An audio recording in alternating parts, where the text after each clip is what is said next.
Hey guys, it's Mosey here with Mosey's Whim, and today we're talking about day 10 of the Makeover Your Morning course. So, day 10 is called Crush the Mindset of I Can't Do It. Yes, this is awesome because I have, obviously you guys know, if you've been reading my emails, then you know that I have had moments where I've been feeling like, oh no, I can't do this course, I can't complete it. And we're going to get past that, and we are getting past that. So today is all about thinking about the negative beliefs that you have or the negative habits that you have that you want to change about yourself. So the first thing that you're supposed to think about is, are there any beliefs that I have that are actually lies that I can change into truths for myself? So that is a really deep question, and at first I had a hard time coming up with some things. I had to really, they just didn't come to me instantly. But what I started to do is I just started to think, well, what are the negative things that I say, the kind of negative self-talk that I say to myself in my head that I am constantly trying to turn around into something positive? Because I don't know if this happens to you guys or not, but sometimes when I'm doing something, I will have a negative thought about, oh, I can't do this, or oh, I can't change, who am I thinking, or who am I kidding?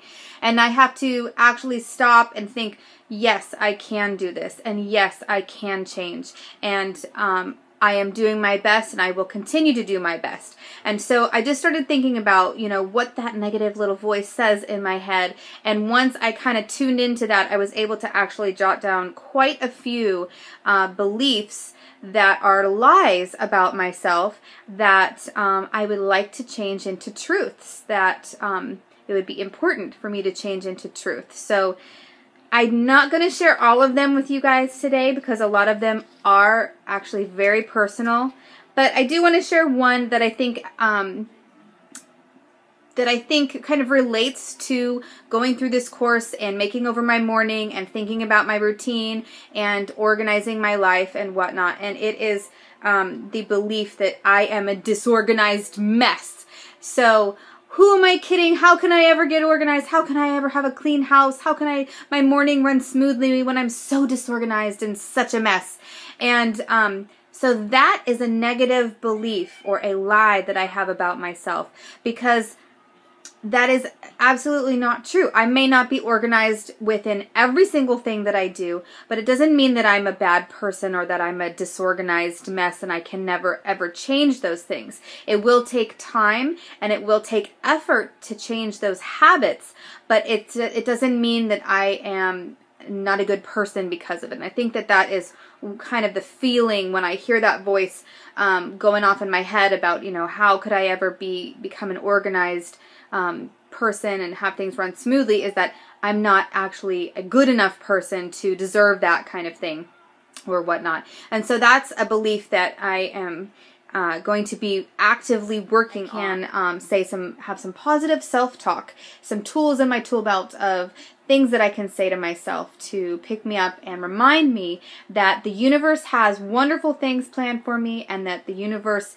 sees my worth, and that just because I have, you know, a mess in the kitchen that day does not mean that my value as a person is any less. So that's something I'm going to be working on. And then the last thing that we're supposed to be doing is jotting down 1 or 2 habits that we feel like we need to change, or so that we want to intentionally replace with a positive habit or whatever. One of the habits that I wanted to share with you guys that I have been working on actually for the last couple of months, and it is so silly because you learn it in kindergarten, people, but it's one of those habits that just, for some reason, it's easier said than done. So the habit that I want to work on, that I've been working on ever since I started the KonMari method to declutter my house, is to put items back where they belong when you are done with them.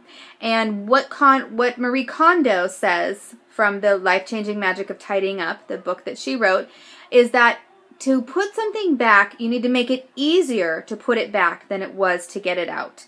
So it needs to be twice as easy to put it away as it was to get out, and then you'll be more inclined to put it away. And then also to ask yourself, okay, how much longer is it really going to take me to put it away? Is it going to be 2 seconds? Do I have to walk 10 steps? You know, what extra effort do I have to take to actually put it away? And if it's nominal, then just do it. If it's only 2 seconds to go around the corner in your house and put it back in the closet where it belongs or whatnot, do it. So one of the things I've been practicing with is putting my hairbrushes away. And it is so silly because, like I said, you learn this in kindergarten, to put things back where they belong. When you're done with them, you put them away. And that's something that I do with my kids in my homeschool is, you know, we do our studies, we do our projects and things, and then when we're done, we clean up and we put those things away. Well, so with my hairbrushes, it was like I would brush my hair or I'd brush my daughter's hair or whatever, and then I would just leave the hairbrush wherever we brushed hair, which sometimes is in the bedroom, sometimes is in the bathroom. It could even be in the living room or the kitchen. I mean, it can happen all over the house, especially, you know, with my toddler. When I want to brush her hair, she might be like on the move when I'm brushing her hair. But anyway, and then, so my hairbrushes live in my bedside table, the drawer of my bedside table. That is their designated spot.